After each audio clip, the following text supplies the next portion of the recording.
the fundamental reason underlying the continuing and widespread violent protests by army aspirants over the Union government's Agnipath scheme to temporarily recruit personnel below officer rank into the military for 4 years, is their visceral distrust of the state when it comes to providing promised employment to the demobilized servicemen. Hundreds of agitated youngsters across several states in India have refused to believe official assurances of successfully re-employing 75% of over 45,000 to 50,000 Agniveers, literally, fire warriors, who will be discharged every 4 years, in either the Central Armed Police Forces, CAPF, state or railway police forces or other attendant security agencies.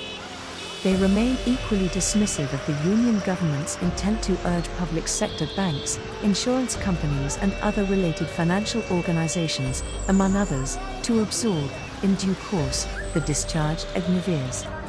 Senior veteran military officers said that for decades the armed forces, particularly the Indian Army, had been demanding lateral entry into India's SOP for Javans, a majority of whom retire at 37 years, but to no avail.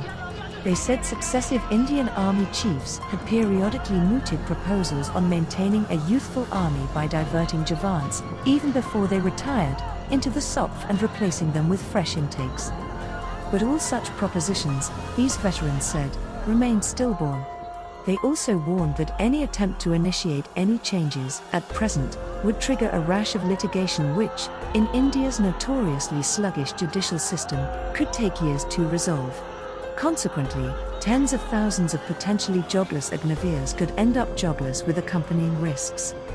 Besides, for its part, the Home Ministry, even in recent years, had steadfastly maintained that the terms and type of service in the SOP differed widely from that of the Indian Army, and that the two could not operationally and administratively collate.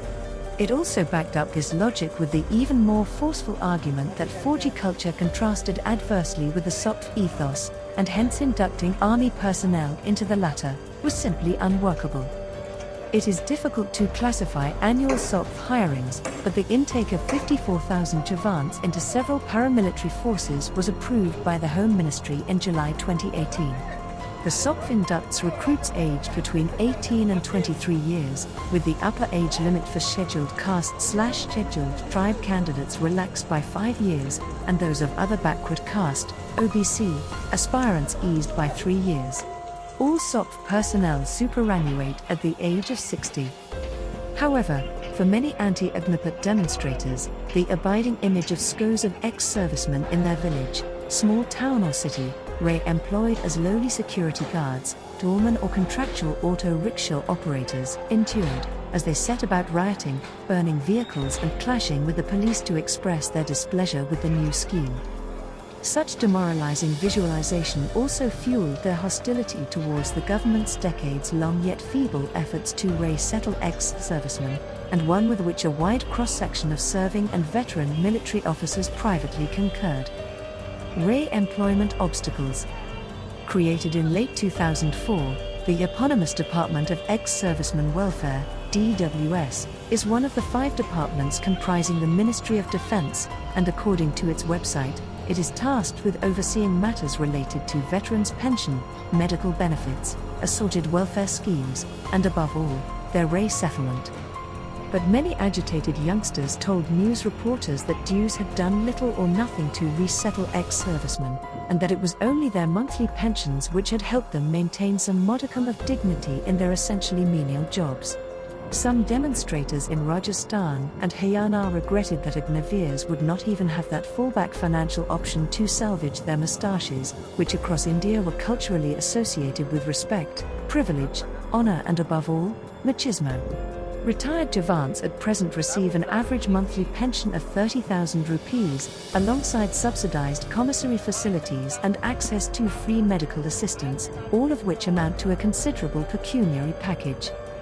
Even though senior officials like Home Minister Amit Shah had promised absorption of potential Agniveers into the SOP, these remained merely pledges, with no designated quotas or allocations yet specified, said an 18-year-old youngster in Punjab who had long aspired to join the army, but is now discouraged by the Agnipath plan and the consequent obstacles of re-employment.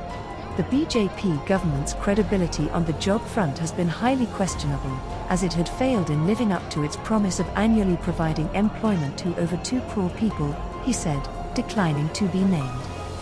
Furthermore, senior Indian Army officers pointed out that the government and all public sector companies had collectively cut back drastically on fresh recruitment, further depressing employment prospects for Agniveers.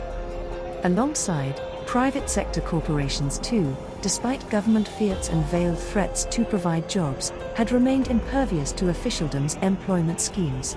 In February, for instance, the Punjab and Haryana High Court had granted an interim stay on a Haryana government statute demanding 75% reservation in private sector jobs for locals, which many analysts consider an ominous indicator of things to come. The Agnipath scheme, which, September onwards, will permanently replace decades-old military enlistment practices, involves annually recruiting over 40,000 Agniveers aged between 17.5 and 21 years for all 3 services for a 4-year tour of duty, TOD. Thereafter, all Agniveers would be discharged, but a quarter of them would be re-inducted soon after to complete 15 additional years of colour service in the Army, and its equivalent in the Indian Air Force and the Indian Navy, rendering them eligible for pension and related settlements. The remaining 75% of Agniveers would be discharged, each receiving 11.71 lakh rupees as a severance package, to which they would have contributed 30% whilst in service. From there on, tens of thousands of Agniveers would be at the mercy of the apathetic dues for re-employment. Each Agniveer could end up enduring a triple whammy of tension and insecurity, said defense analyst Major General A.P. Singh, retired. Initially, he would face anxiety in anticipation of being selected, 4 years hence in expectation of being absorbed for permanent service, and eventually, in the event of not making it, confront enhanced unease over re-employment, he said. Disappointment at either stage would impact the Agniveers' dignity in society and eventually even his marriage prospects for starters, Major General Singh added.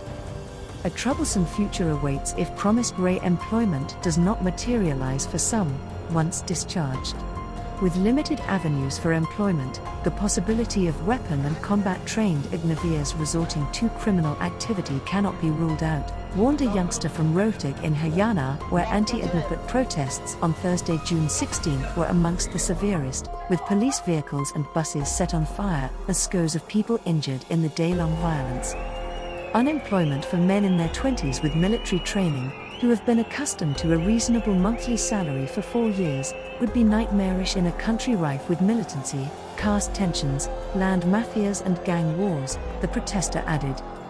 Meanwhile, in the light of the widespread protests, a clutch of senior military officers conceded that the entire scheme had not been cogently evaluated or rationally considered, despite governmental claims to the contrary. They said a pilot project could have been initiated, instead of abruptly and arbitrarily altering the service's time-tested recruitment procedures, which were intrinsically opposed by a large number of service officers who were either too intimidated by the politicians to openly voice their concerns, or eager to curry favor with them for career advancement. It is widely believed in military circles that the government is unlikely to either back down or majorly alter Agnipath, protests notwithstanding, convinced that this too will pass.